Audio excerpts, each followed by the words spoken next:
മാമിയുടെ കുറേ നാളത്തെ ആഗ്രഹമായിരുന്നു കേട്ടാ ചട്നി മാമിയിലെ ബാഹുബലി ദോശ കഴിക്കുമെന്ന്. ഇത്രയും അടുത്ത് ചട്നി മാമി ഉണ്ടായിട്ട് ഇതുവരെ നമുക്ക് പോയിട്ട് ബാഹുബലി ദോശ കഴിക്കാൻ വേണ്ടി സമയം കിട്ടിയില്ല. അതാ ബാഹുബലി ദോശ കൊണ്ടുവന്നപ്പോഴത്തേക്ക് ആങ്ങളെ പെങ്ങളും കൂടെ ഇങ്ങനെ അന്തം വിട്ടിരിക്കുകയാണ് കേട്ടോ. എവിടെ നിന്ന് തുടങ്ങണമെന്ന് അറിയാൻ വയ്യാതെ. അതിൽ എന്താണ് വെറൈറ്റി ആയിട്ടുള്ള ഒരുപാട് ഐറ്റം ചട്നിയും 2 വടയൊക്കെ ഉൾപ്പെട്ട ഒരു കോംബോ ആയിട്ടാണ് കൊണ്ടുവന്നത്.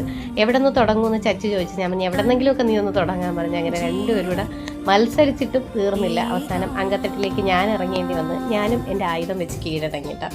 ദോശ നല്ല ക്രിസ്പി ആയിട്ടാണ് ഇരിക്കുന്നത് കേട്ടോ. എനിക്കിങ്ങനെ മസാല ദോശയൊക്കെ ഇങ്ങനെ ക്രിസ്പി ആയിട്ടിരിക്കുന്നതാണ് ഇഷ്ടം. പക്ഷേ എന്നിരുന്നാൽ പോലും ഇത് ഫുള്ള് കഴിച്ചു തീർക്കാൻ ഞങ്ങൾ 3 പേര് ശ്രമിച്ചിട്ടും പറ്റിയില്ല. അപ്പോൾ അടിപൊളി ദോശയാണ്. അപ്പോൾ ദോശയെക്കുറിച്ച് നല്ല അഭിപ്രായങ്ങൾ നിങ്ങൾ കേട്ടോ.